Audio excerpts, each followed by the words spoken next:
Et nous croyons, elle qui était au commencement, elle qui était avec Dieu, elle qui est elle-même divine.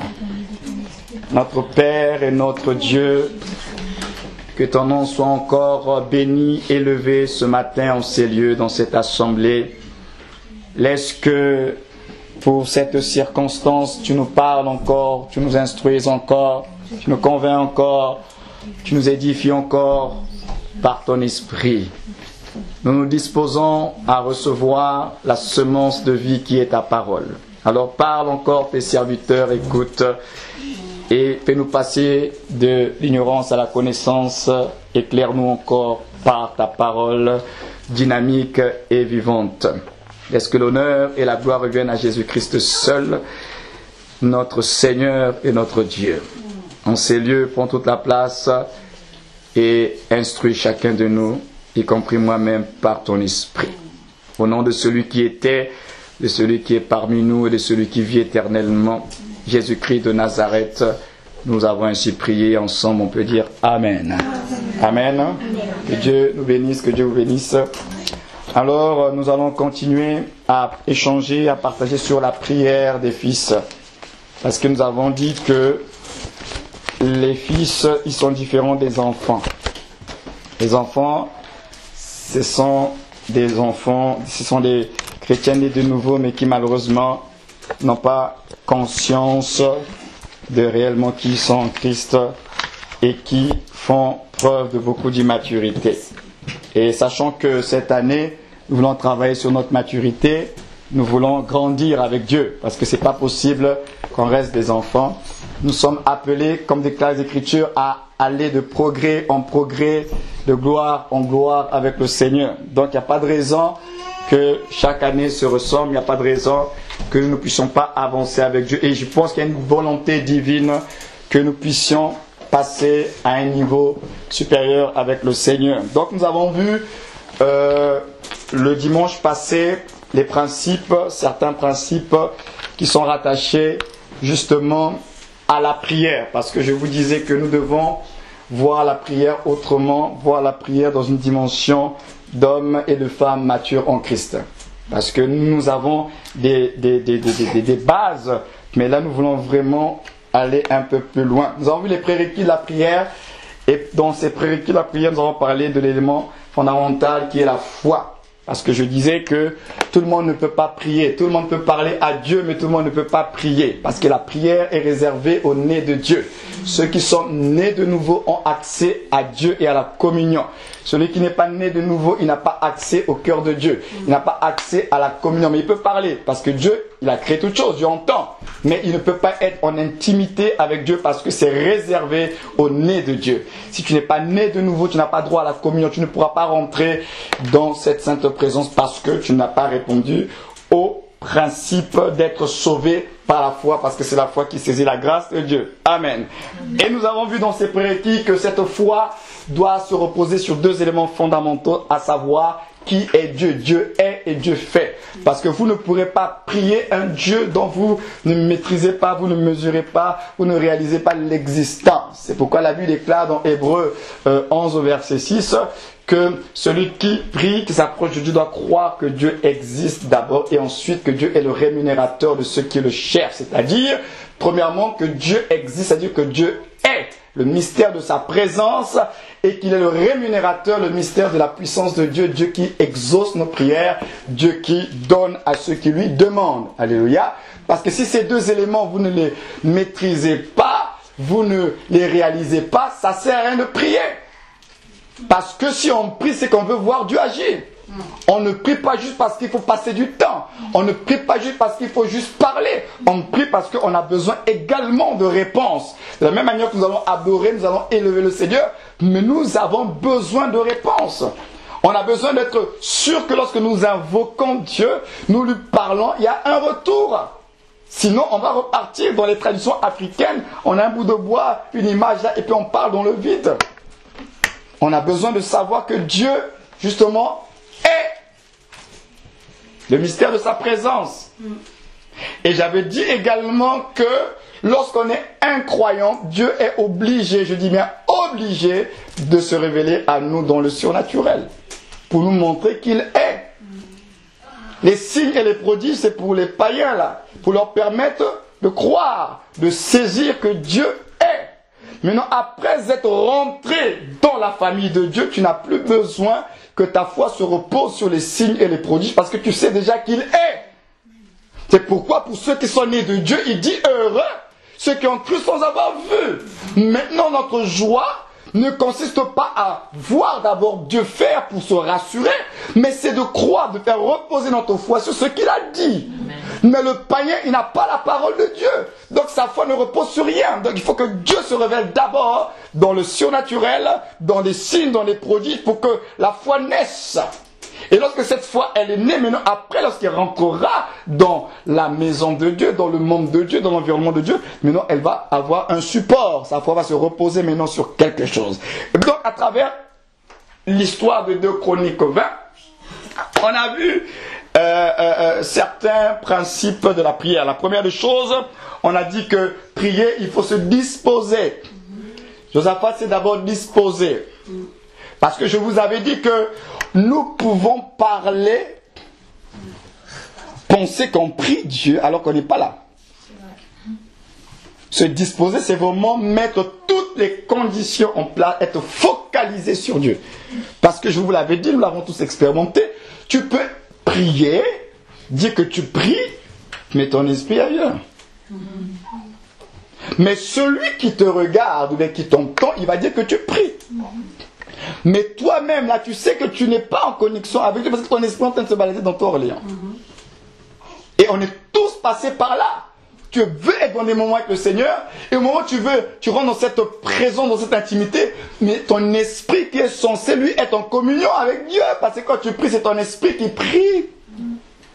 Mais l'esprit n'est pas là, tu sens que tu es en train, tes pensées sont à droite, à gauche, tu es en train de te balader, mais la bouche parle. Comment vous expliquez ça? La bouche parle, mais l'esprit n'est pas là. Donc ça veut dire que si tu t'enregistres avec un dictaphone, et que quelqu'un t'écoute, il va dire, il prie. Mais toi-même, tu sais que tu n'es pas en connexion parce que ton esprit n'est pas là, mais c'est la bouche qui parle. C'est pourquoi prier, il faut se disposer. D'où le Seigneur Jésus a dit, lorsque tu veux prier, rentre dans ta chambre, tu fermes la porte. Et dans le secret, là, tu vas parler à Dieu. Pourquoi il a pris cette image? Parce que quand tu vas rentrer, la chambre, déjà, c'est l'intimité. Et on dit, tu fermes la porte. Pourquoi? Parce que pour éviter les distractions, le bruit, pour éviter d'être dérangé, il faut que que Dieu soit le centre, focalisé, fixé sur Dieu seul. Pas que tes pensées soient à droite et à gauche. Tu es là, ce temps lui a été accordé, lui a été réservé. Donc tu te disciplines à te focaliser sur Dieu seul, pas sur autre chose. Tu ne peux pas prier et en même temps tu es en train de réfléchir, bon après là tu vas faire comment? Comment je vais régler le problème de la maladie, de la santé, le boulot, la famille en Afrique. En même temps tu parles à Dieu, en même temps ton esprit est là-bas. Et tu vas sortir de là, tu vas dire que tu as prié, tu n'as pas prié, tu as parlé. Mais tu n'as pas prié. Parce que tu n'as fait que émettre des sons. Hein, la bouche. Mais tu n'as pas prié parce que ton esprit n'a pas été en connexion avec le Père. C'est ça la nuance. On peut parler sans être en connexion avec Dieu. On parle parce qu'il faut parler. Nous avons besoin, on veut grandir en maturité, que nous soyons en communion d'esprit avec notre Père. Ce qui ferait une prière efficace. Et Josaphat s'est disposé. Premièrement, la prière, il faut se disposer. Deuxièmement, j'ai dit que après s'être disposé, il y a quand même un protocole. Et le protocole veut qu'il faut élever Dieu. Et Josaphat a élevé Dieu. Il n'a pas commencé par poser tous les problèmes. Il n'a pas commencé par dire à Dieu, Seigneur, ça ne va pas. Josaphat a élevé Dieu. Notre Père qui es aux cieux, que ton nom soit sanctifié. Il élève Dieu. Il élève le nom de Dieu. N'est-ce pas toi qui es Dieu dans les cieux? N'est-ce pas toi qui domines sur les royaumes? N'est-ce pas toi? N'est-ce pas toi? Et n'est-ce pas toi? Il élève Dieu. Alors qu'il aurait pu passer par un autre chemin. Élever Dieu, je dis sur la base, encore une fois, de ce qu'il est. Parce que quand Josaphat élève le Seigneur, il élève pas sur quelque chose qu'il a inventé. Hein. Tout ce que Josaphat a dit était vrai. Il dit, n'est-ce pas toi Dieu dans les cieux? Point d'interrogation. Dieu allait répondre comment? Il pose, c'est une phrase interrogative. N'est-ce pas toi Dieu dans les cieux? Maintenant, Dieu, comment va-t-il répondre à cette phrase interrogative? Il y a combien de dieux dans les cieux? Il y en a combien? Il n'y en a qu'un seul. Donc, il sait très bien, en élevant Dieu, n'est-ce pas toi Dieu dans les cieux? Je reconnais qu'il n'y en a qu'un seul dans les cieux, c'est toi. Parce que Dieu ne va pas dire, bah, attends, je vais voir, je vais me renseigner, est-ce qu'on n'a pas d'autre? N'est-ce pas toi Dieu dans les cieux? Il est le seul. Le seul dans les cieux. Et troisièmement, Josaphat, qu'est-ce qu'il a fait? Il a rappelé les promesses de Dieu. Parce que Josaphat, après avoir élevé Dieu, il rappelle à Dieu ce que Dieu avait dit à Salomon concernant le temple. Dieu avait dit à Salomon, quand les gens vont prier là, mes oreilles seront attentives et mes yeux seront sur leur prière. Donc, Josaphat vient et rappelle, Seigneur, tu avais dit ceci, tu avais dit cela à Salomon, notre Père. Il rappelle les promesses de Dieu. Et je vous avais dit qu'il est important lorsque vous priez que vous puissiez d'abord bien identifier le problème que vous avez et de découvrir dans la parole de Dieu les paroles qui sont rattachées à ce problème. Est-ce que quelque part, il n'y a pas une parole, des promesses de Dieu qui concernent ta situation? Si c'est un problème de maladie, que dit la Bible sur la maladie? Si c'est un problème de détresse, que dit la parole de Dieu sur la détresse? Pour que tu t'assoies sur ces paroles et que tu parles à Dieu sur sa parole. Mais sa parole concernant ta situation. Tu ne vas pas parler d'un problème de détresse et tu viens parler à Dieu les promesses sur la guérison. Ça n'a rien à voir. Par rapport à la situation que tu vis, est-ce que quelque part il n'y a pas une promesse de Dieu? Est-ce que quelque part Dieu n'a pas déclaré des paroles? Il faut découvrir cela comme Josaphat. Parce que Josaphat, frères et sœurs, il n'a pas vécu à l'époque de la dédicace du temple. Il n'était même pas né. C'était Salomon. Mais Josaphat va se souvenir que... Donc c'est sûr que dans la transmission orale, Salomon, je ne sais pas s'il a écrit ça quelque part, mais en tout cas, une chose est certaine, il y a une traçabilité de ce que Dieu avait dit à Salomon dans 2 Chroniques chapitre 7. Dieu va dire à Salomon, voilà ce que je vais faire. Donc c'est sûr que la descendance qui est venue après a pris connaissance que Dieu avait dit à Salomon. À cause de ça, le temple là, voilà ce que je vais faire. Donc, il prend les paroles de Dieu et il les présente à Dieu. C'est pourquoi il a dit dans Isaïe, réveille ma mémoire. Donc vous allez réveiller la mémoire de Dieu sur la base de quoi? Sur la base de sa parole. Et Josaphat, il vient dans sa présence avec la parole. Il dit, voilà Seigneur, tu avais dit. Voilà ce que tu avais dit. Il n'a pas commencé par pleurer. Quatrième vérité, on a dit que après avoir rappelé les promesses, il fallait reconnaître son incapacité. Parce que finalement, quand on s'approche de Dieu, on ne vient pas avec notre suffisance. On vient dans l'esprit, comme a dit Jésus, que je suis le cep, vous êtes les sarments. Sans moi, vous ne pouvez rien faire. Votre vie dépend de votre attachement à ma personne. Donc Josaphat reconnaît, il dit, je suis faible. Nous sommes faibles. Je lui présente la situation, il reconnaît son incapacité et sa dépendance vis-à-vis de Dieu. Il reconnaît, il est faible. Parce que si nous ne sommes pas faibles, on n'a pas besoin de Dieu, donc pourquoi on va prier? Nous allons vers celui qui est plus fort que nous. Celui qui a la capacité de nous faire passer de nos faiblesses à des hommes forts, n'est-ce pas? Parce que de nous-mêmes, là, on ne peut rien faire. Même le diable, est-ce que vous pensez que son Dieu, l'on peut tenir? Nous ne pouvons même pas tenir. Nous pouvons tenir devant Satan que par Christ qui vit en nous. C'est tout, hein. Sans Christ, là, on ne peut rien faire. Rien. Et il a dit, sans moi, on ne peut rien faire. Alors Josaphat reconnaît. Il dit pas, on va essayer de se battre. On va essayer de combattre. Et après, si on n'arrive pas, Seigneur, viens à notre secours. Non, il cherche même pas à aller engager le combat. Il dit, nous sommes sans force. Nous sommes pour nous sans force. Voilà. Nous sommes sans force. Il reconnaît son incapacité. Et c'est par là que nous allions terminer le dimanche passé. Et aujourd'hui, je disais que nous allons voir maintenant s'attendre à Dieu. Parce que maintenant, après, il faut s'attendre à Dieu. Je reconnais ton incapacité, c'est vrai. Mais il faut s'attendre à Dieu. Alors, sans plus tarder, nous lisons pourquoi de s'attendre à Dieu. 2 Chroniques 20, verset 12. 2 Chroniques 20, verset 12. S'attendre à Dieu. Donc, il faut reconnaître, mais maintenant il faut aussi s'attendre à Dieu. Vous ne pouvez pas prier et ne pas vous attendre à Dieu. Malheureusement, aujourd'hui, il y a beaucoup de gens qui prient, mais qui ne s'attendent pas à Dieu. 2 Chroniques 20, au verset 12. Josaphat, toujours lui dans sa prière.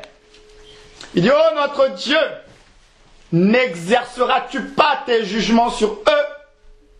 Car nous sommes sans force devant cette multitude nombreuse qui s'avance contre nous, et nous ne savons que faire, mais nos yeux sont sur toi. Vous voyez ce qu'il dit? Il dit, nous sommes sans force devant cette multitude, il reconnaît ses incapacités, et nous ne savons que faire, toujours dans leur incapacité, mais nos yeux sont sur toi. Donc, malgré toute cette situation, nous allons garder les yeux sur toi. On va continuer à s'attendre à toi. Nos yeux sont sur toi. Nous sommes faibles. Nous sommes incapables. Mais on va continuer à regarder vers toi. Il faut s'attendre à Dieu. Et nous allons voir certains passages justement qui parlent de cela. Nous allons dans Actes chapitre 12. Le dimanche passé j'avais parlé de Acte 13. C'est plutôt chapitre 12 de Actes où l'église était en prière. Acte chapitre 12. Ils priaient comme nous prions souvent. Mais le problème c'est que quand ils prient, les gens ne s'attendaient pas. Hein. Et souvent, de façon inconsciente, nous avons cette attitude. Nous prions sans nous attendre à Dieu. Acte 12, parce que on a fait de la prière des formalités. La prière, ce ne sont pas des formalités, c'est une affaire sérieuse. Acte 12, le verset 5. Pierre donc était gardé dans la prison et l'église ne cessait d'adresser pour lui des prières à Dieu. Pierre donc était gardé dans la prison et l'église ne cessait donc d'adresser pour lui des prières à Dieu. À votre avis, quelles étaient les prières qu'ils étaient en train de faire? Puisque Jacques, on venait de décapiter Jacques. Jacques était mort. Et le prochain, c'était Pierre. Et l'église priait. À votre avis, demandez quoi à Dieu? Dans de telles circonstances, on demande quoi à Dieu? Hein? Libération, délivrance, que Dieu fasse quelque chose. Mais non, parce que le texte il est long, on va directement au verset 13, parce que Pierre, il est en prison.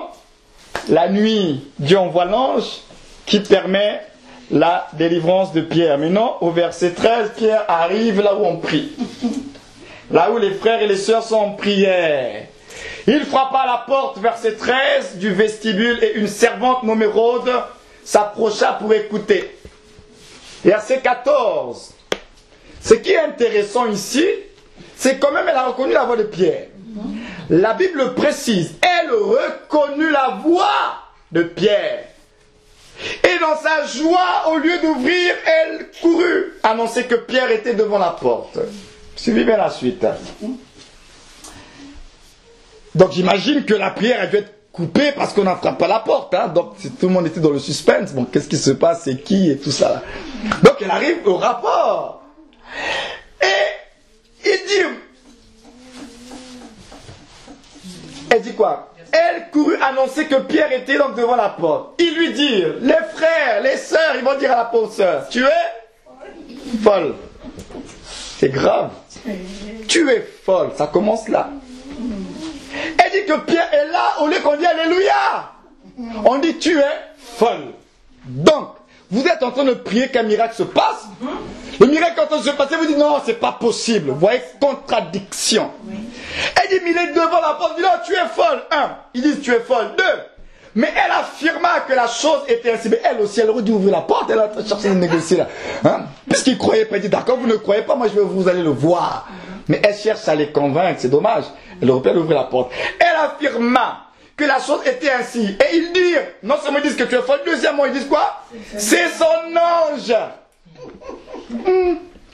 Vous priez pour que le miracle se passe. Hein? Mais ils disent c'est son ange, c'est pas lui mais c'est son ange. Cependant, Pierre continuait à frapper. Lui, il continuait à frapper. Hein. Et ils ouvrirent. Et ce qui m'intéresse, c'est la fin du verset 16. Quand ils vont ouvrir, on dit quoi? Et ils furent étonnés de le voir. Mais pourquoi vous êtes en train de prier si ce n'était pas pour le voir? Ouais, vous priez pour que Dieu fasse des choses. Et lorsque la chose arrive, vous êtes encore étonné que ça s'est passé. Mais pourquoi tu as prié pour ça? Ils ont prié, mais ils étaient encore étonnés. Non, ils ne devaient pas être étonnés. S'ils croyaient à leur prière, s'ils croyaient au Dieu de miracles, que Dieu était capable de sortir Pierre, ils devaient bénir Dieu, mais pas être étonnés de le voir, puisque vous priez pour ça. Quand nous prions pour une situation et que Dieu il agit, ça ne nous étonne pas, ça doit nous pousser plutôt à le glorifier. Ça nous remplit de joie, on dit waouh, on est dans le waouh Seigneur. Mais eux ils étaient étonnés. Mais alors pourquoi ils ont pris tout ce temps-là à prier? Ils ont prié, ils ont prié, ils ont prié, Seigneur délivre, Seigneur délivre. Et je vous avais dit le dimanche passé que ce qui nous intéresse lorsque nous sommes dans des situations difficiles, ce n'est pas comment Dieu va procéder. Lorsque tu es dans une détresse, ce que tu as besoin, c'est le résultat, la réponse de Dieu, l'intervention de Dieu. Mais non, les moyens que Dieu va utiliser, ce n'est pas ton problème. Et ils étaient en train de prier pour que Dieu délivre Pierre. Maintenant, Dieu a envoyé l'ange. Dieu a délivré Pierre sans qu'il y ait un décret officiel en pleine journée que laissez sortir ce monsieur. Dieu a procédé autrement.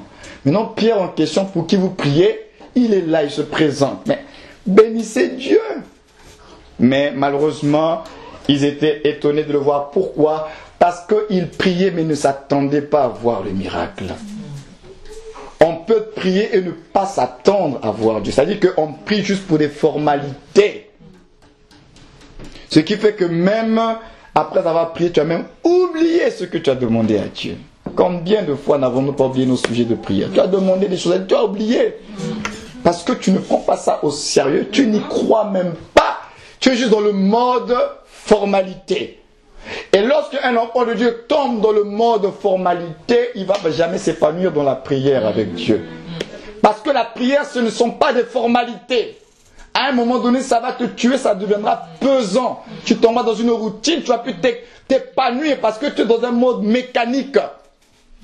Le mode de la prière, ce n'est pas une formalité, c'est quelque chose de vivant. Tu trouves du plaisir à entrer dans sa présence, à lui consacrer du temps et à lui parler.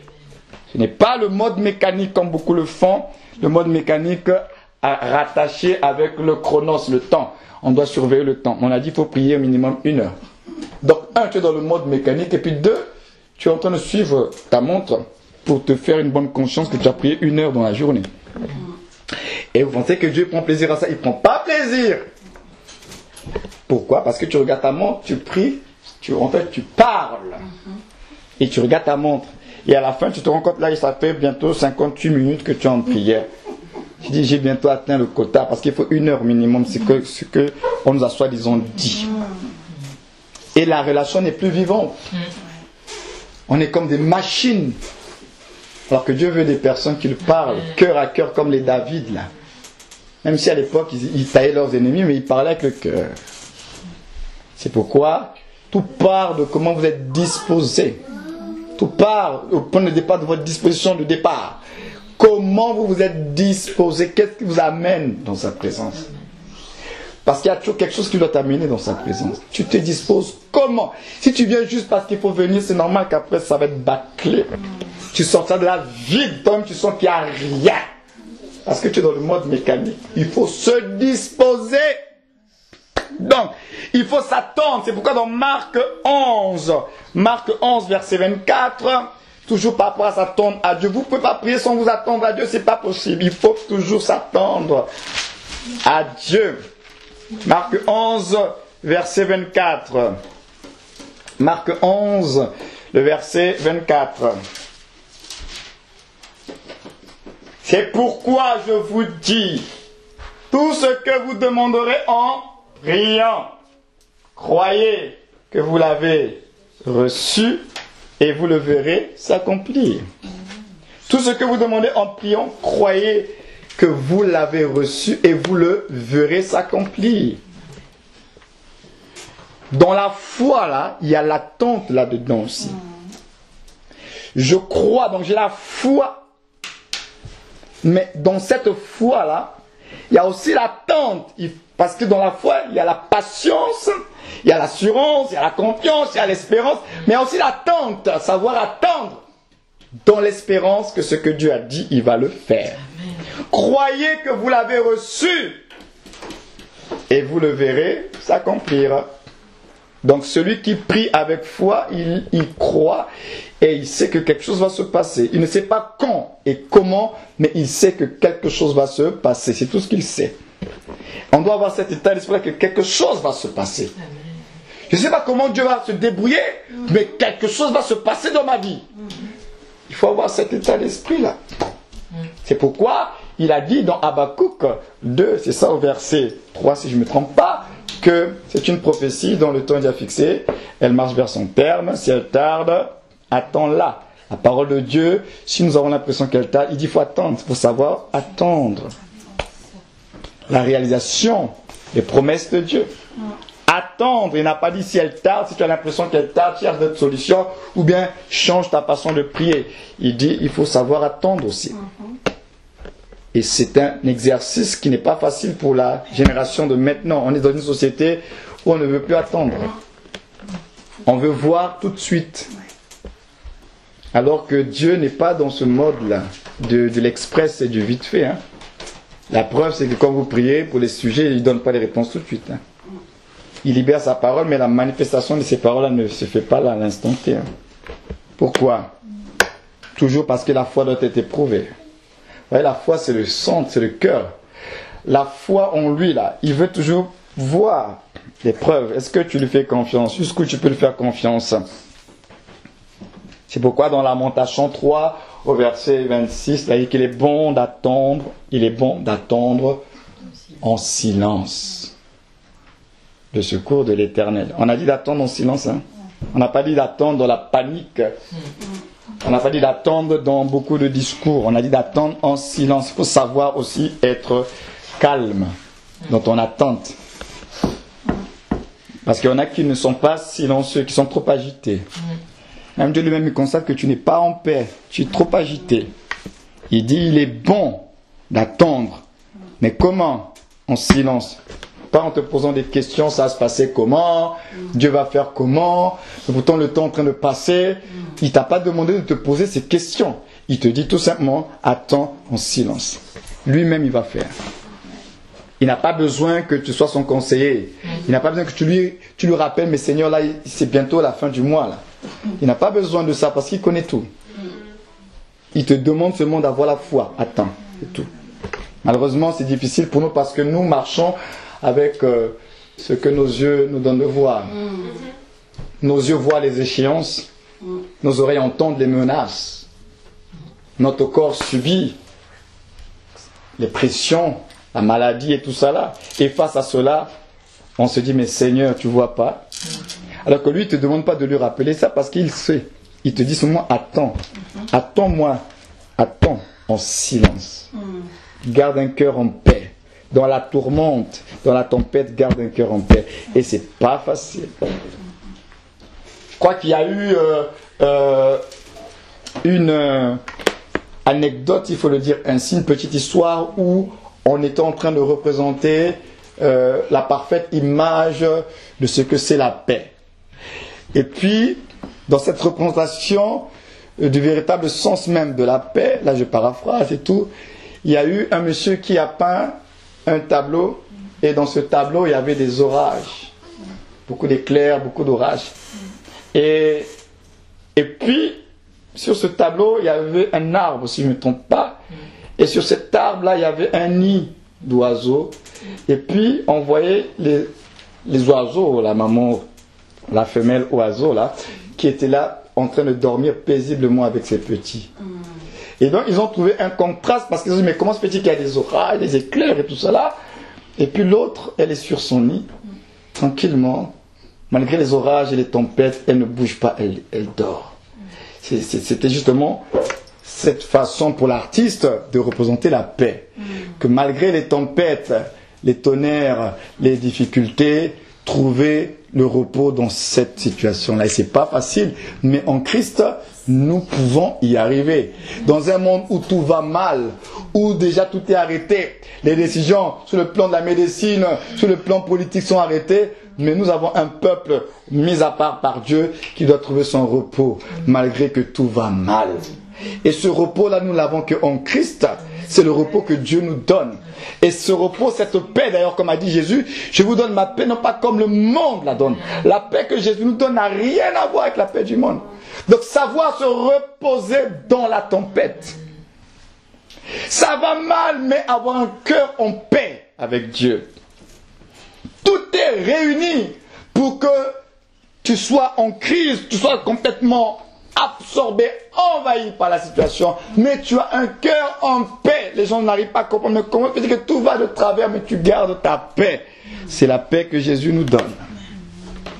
Parce que nous avons appris dans la foi à nous attendre à Dieu, quelles que soient les circonstances. Et ça, c'est quelque chose que nous devons apprendre. Apprendre. Il y a une parole justement qui me revient dans l'esprit dans Jérémie chapitre 12. Jérémie chapitre 12.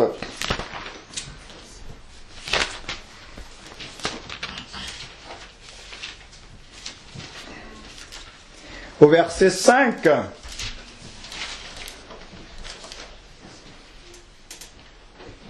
Écoutez bien. Et je vous encouragerai à méditer là-dessus cette semaine. Si tu cours avec les piétons et qu'ils te fatiguent, comment pourras-tu lutter avec des chevaux? Et si tu ne te crois en sûreté que dans une contrée paisible, que feras-tu sur les rives orgueilleuses du Jourdain? Point d'interrogation. Deux phrases interrogatives mais qui nous parlent. Si déjà avec des piétons tu es fatigué, maintenant ça sera comment avec ceux qui sont sur les chevaux? Parce que tu vas y passer. La vie chrétienne n'est pas que dans un monde où tout va bien, dans le meilleur des mondes. Il y aura un moment donné où vous allez passer à la vitesse supérieure avec Dieu. Il n'y a pas que là, on est tranquille, c'est calme, c'est paisible. Lui-même il le dit. Il n'y a pas que ça. Maintenant, quand tu vas arriver à l'autre étape, à l'autre niveau de ta vie, tu feras comment? Si déjà au premier niveau, là, tu n'as pas compris les principes, tu n'as pas su enraciner ta foi en Dieu. Maintenant, quand ça va être un peu plus profond, là, tu feras comment? Si tu cours avec des piétons et qu'ils te fatiguent, si déjà le piéton te fatigue, là, c'est terminé pour toi. Piéton, là, c'est le niveau, comme on dit, le niveau facile, Pas encore très très très haute là, c'est facile, piéton. Mais si déjà que les piétons là tu n'arrives pas, mais quand ça va être avec les chevaux.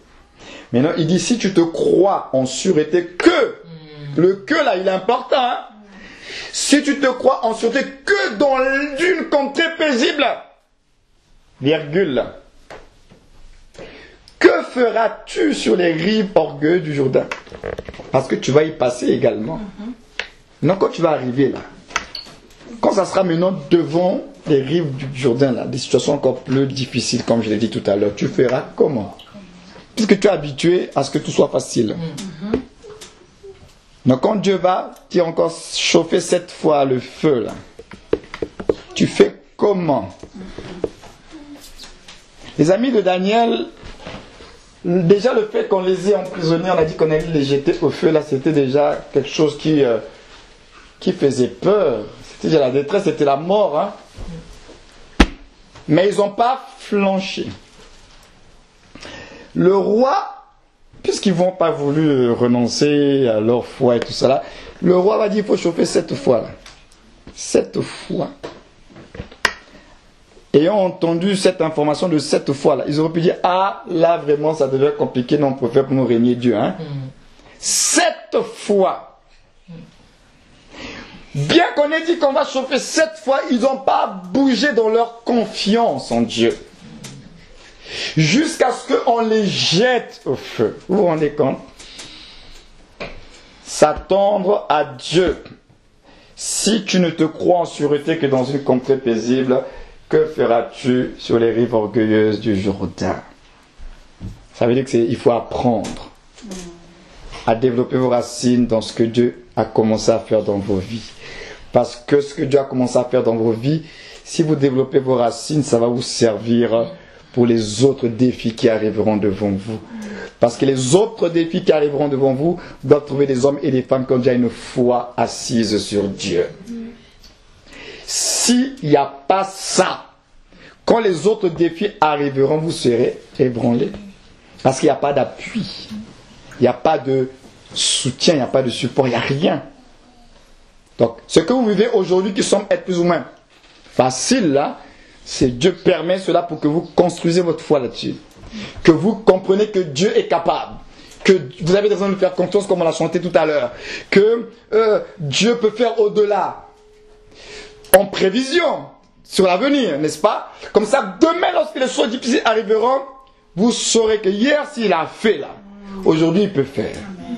Mais si le hier, là, vous n'avez pas compris ce que Dieu a fait, vous n'avez pas mesuré ce que Dieu a fait, quand ça va venir, là, vous allez être balayé. C'est pourquoi il permet certaines situations, c'est à cause de ça, votre foi là, a besoin d'avoir des racines et des appuis. Donc il faut s'attendre à Dieu, frères et sœurs. Donc la foi, je l'ai dit, il y a l'espérance, il y a la patience, il y a la persévérance, mais il y a aussi l'attente. Quand on parle de la foi, il y a tout ça. Quelqu'un qui marche dans la foi avec Dieu, c'est aussi un homme qui sait attendre ce que Dieu va faire. C'est ça la foi.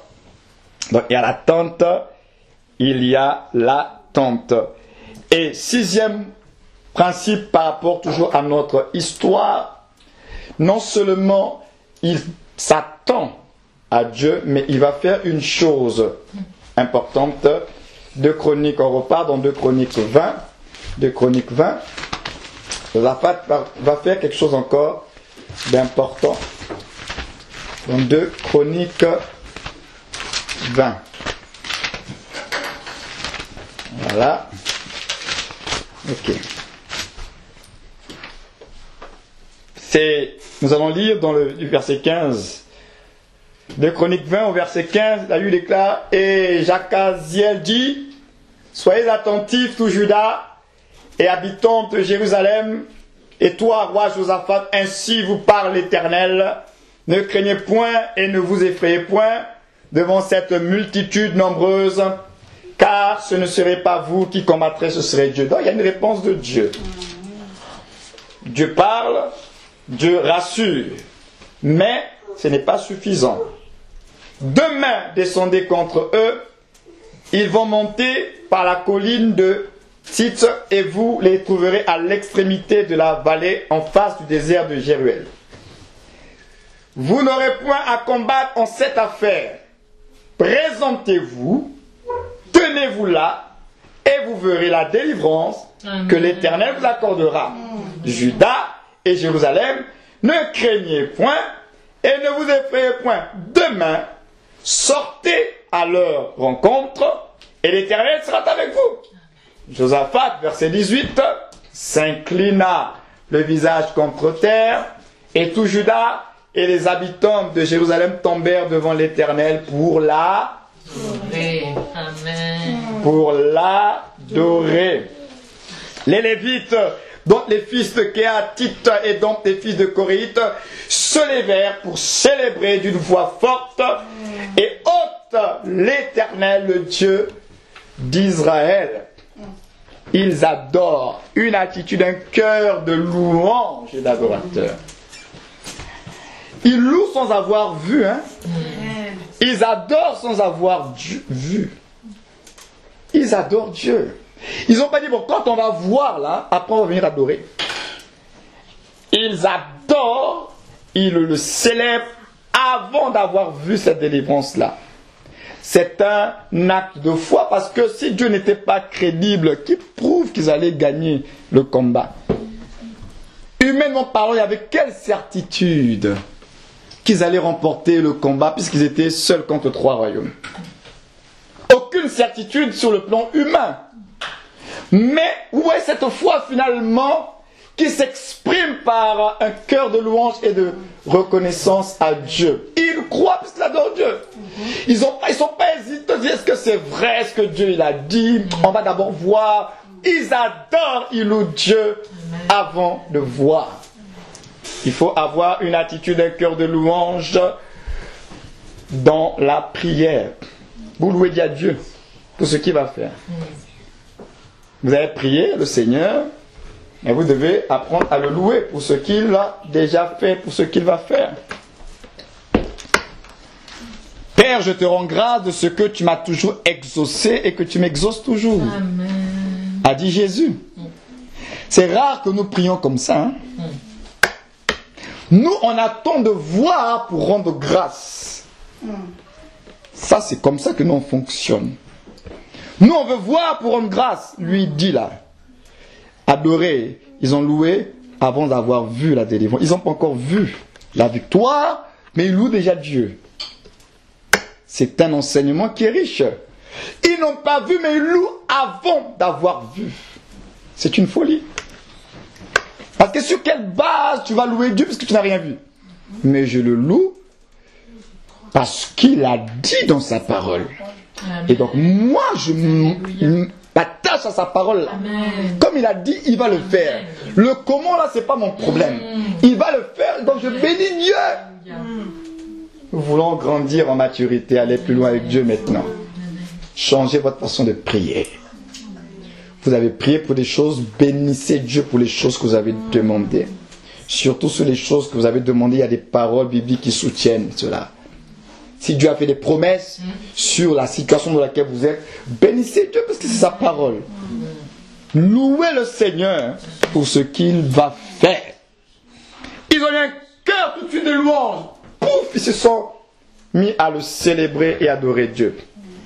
La Bible ne dit pas que c'est Dieu qui leur a demandé d'adorer. Hein? C'est eux-mêmes, après avoir entendu, ils se sont disposés à l'adoration tout de suite, automatiquement. C'est pourquoi même quand on parle d'adoration, de louange, n'attendons pas toujours, comme vous dit, louer, adorer Dieu. Ça doit être spontané, naturel en vous.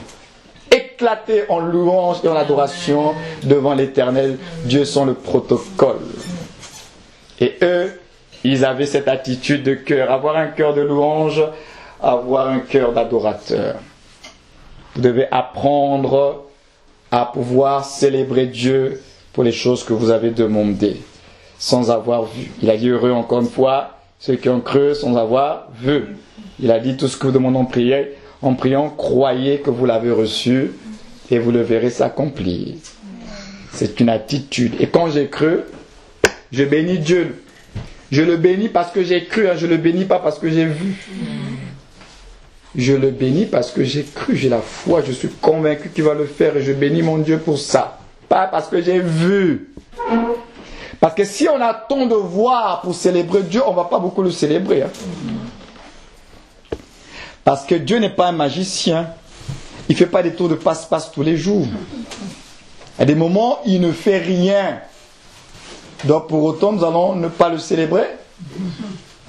La louange à Dieu ne dépend pas toujours de ce qu'il a fait. Je vous dis qu'on loue Dieu sur la base de ce qu'il est. Pas sur la base de ce qu'il fait, parce qu'il ne fait pas toujours. Mais le fait qu'il soit Dieu est suffisant. Amen. Le fait que tu sois appelé fils de Dieu, accès à sa présence, c'est suffisant. Qu'il a des projets pour ta vie, qu'il t'a donné son esprit, il t'a donné sa parole, c'est déjà quelque chose qui mérite que tu le loues. Amen. Maintenant, la situation que tu vis aujourd'hui, tu attends que Dieu fasse, oui, il va le faire, mais s'il n'a pas encore fait, ne lui prive pas de la louange. Parce que la louange à Dieu ne dépend pas de ce qu'il va faire aujourd'hui, parce qu'il est avant de faire. Et si vous avez compris que Dieu est avant de faire, vous n'allez pas chercher vos appuis sur ce qu'il va faire, mais sur sa personne, sur qui il est. J'insiste toujours là-dessus parce que c'est fondamental. Parce que sinon vous allez tomber dans des esprits de manipulation et de séduction. Parce qu'il y aura des choses qui vont se faire, le surnaturel. Vous pensez que c'est Dieu, c'est Dieu. Il n'y a pas que Dieu qui fait le surnaturel, le diable aussi fait du surnaturel. Et on le voit dans le monde. Le diable est un séducteur. Et après avoir eu ce cœur de louange, regardez ce que Dieu va demander au peuple. Et ça, c'est un élément aussi important dans la prière. Ça, c'est le 7e point. Après avoir le cœur de louange. Le septième point. Le septième point, le Seigneur va leur demander. Pourtant, Dieu dans sa toute puissance aurait pu leur dire, écoutez, je vais faire rester à Jérusalem. Moi-même, je vais m'occuper d'eux. Dieu leur dit quand même, levez-vous, allez combattre. Mais Dieu dit que dans cette affaire-là, vous n'allez pas combattre. C'est moi-même qui vais tout faire. Mais Dieu leur dit quand même, levez-vous, allez rencontrer vos ennemis. Comment on peut expliquer ça? Il dit, dans cette affaire, c'est moi-même Dieu qui vais combattre. Mais, il dit, présentez-vous quand même. Hein. Tenez-vous là. Mais quand il dit présentez-vous là, c'est pas pour les combattre, puisqu'il dit que présentez-vous et tenez-vous là, et vous verrez la délivrance. En fait, vous venez juste pour assister. Pour être des témoins, comment je veux faire. C'est pourquoi dans le psaume 23, il a dit, tu dresses devant moi une table en face de mes ennemis. Et qu'est-ce qui va se passer? Tu induis ma tête. Donc pendant que Dieu est en train de induire la tête que tu es en face de tes ennemis, ils sont en train de voir, ils constatent que Dieu est en train d'agir dans ta vie. Ça ne se passe pas en cachette, il faut qu'ils le voient. Amen.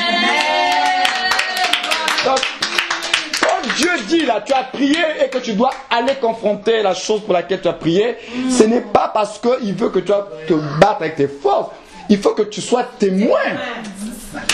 Il faut que tu sois témoin. Ce n'est pas en restant à la maison dans ta chambre que tu vas voir.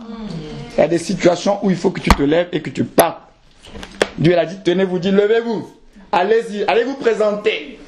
Ne restez pas dans votre petit village. Non, non, allez-y, il dit, tenez-vous et vous verrez la délivrance que l'Éternel vous accordera. C'est vrai, il dit demain, il ne vous effrayez point. Il dit, sortez à leur rencontre. Et l'Éternel sera avec vous. Sors. L'Éternel est avec toi.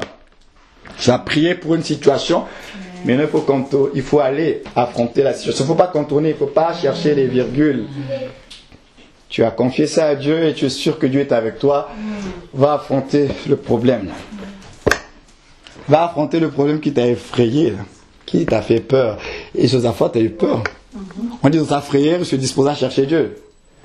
Mais non, ce qui a fait peur à Josaphat là, Dieu dit, va affronter ça. Va affronter tes peurs. Parce que là, c'est toi-même. Il n'y aura pas de spectateur, c'est toi-même. C'est la partie la plus difficile. Hein? Là, il n'y a pas d'assistant. C'est toi-même qui dois affronter tes peurs.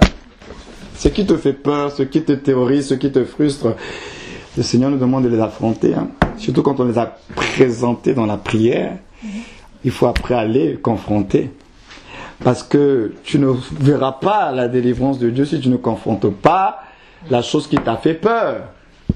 Il y a des choses où il n'y a pas besoin d'une confrontation, mais d'autres choses, c'est la confrontation qui va te libérer. Hein. Tant qu'il n'y aura pas la confrontation, il n'y aura pas de délivrance. Parce que Dieu veut que tu assistes de voir comment il te délivre dans telle situation. Et ça, ils ont compris cela. Le Seigneur nous demande donc, il faut agir, se comporter comme si déjà on possédait la chose. Il ne faut pas contourner le problème. Il faut affronter le problème. Il faut se lever et affronter le problème. C'est un problème d'emploi, de boulot.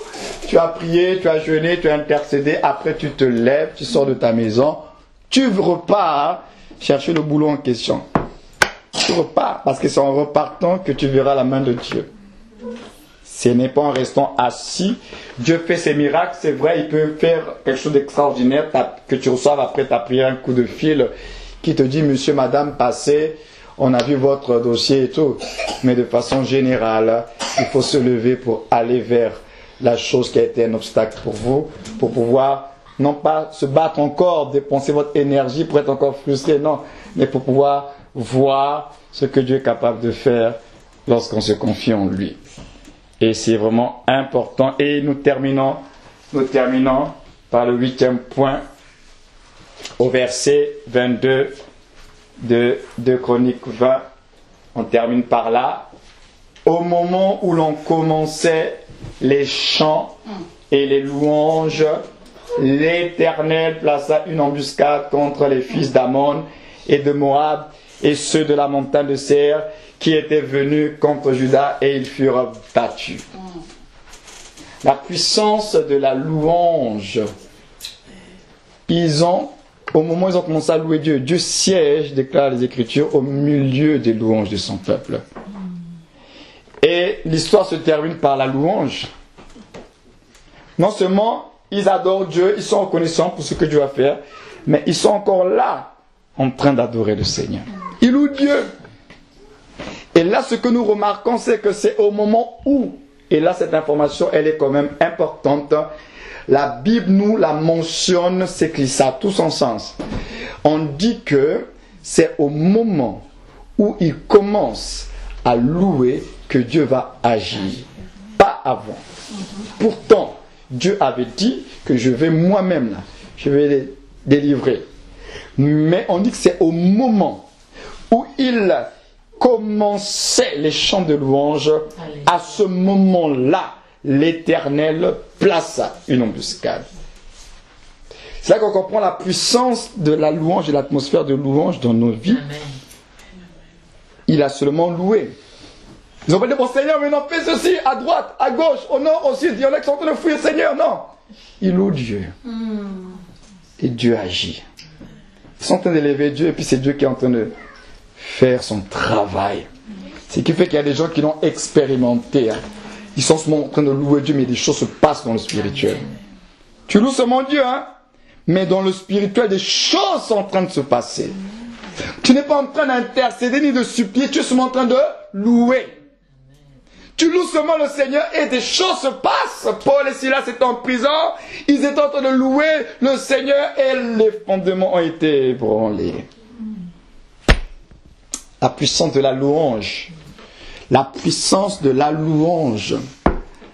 Car c'est à toi qu'appartiennent le règne et la puissance dans tous les siècles. Amen. Voilà comment Jésus termine la prière du Notre Père. Car c'est à toi qu'appartient le règne, la puissance et la gloire. Il s'arrête là. C'est à toi qu'appartient le règne, Amen. La puissance et la gloire dans tous les siècles, et il clôture par Amen. Amen, ça veut dire que c'est ça, c'est vrai. Parce que Amen, c'est lui-même. Il l'amène.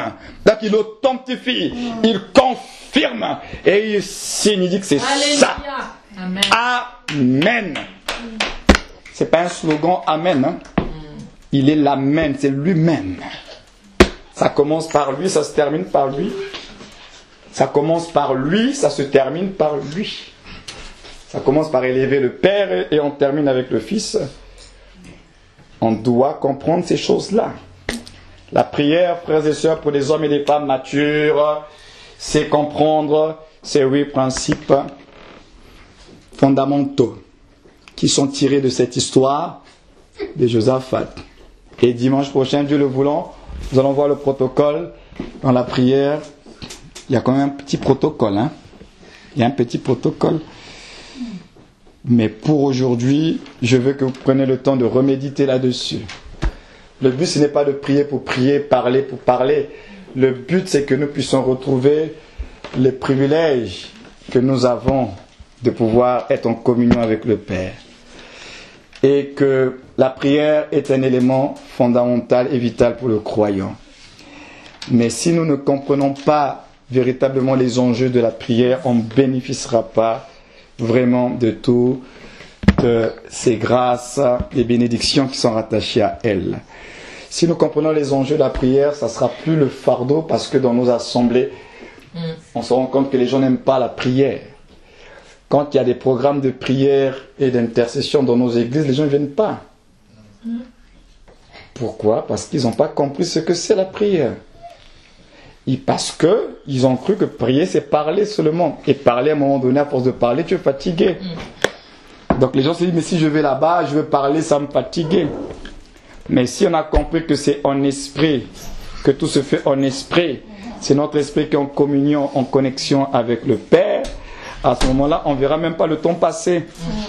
Les gens qui ont réussi à se connecter en esprit avec Dieu ne se rendent pas compte du temps qui passe.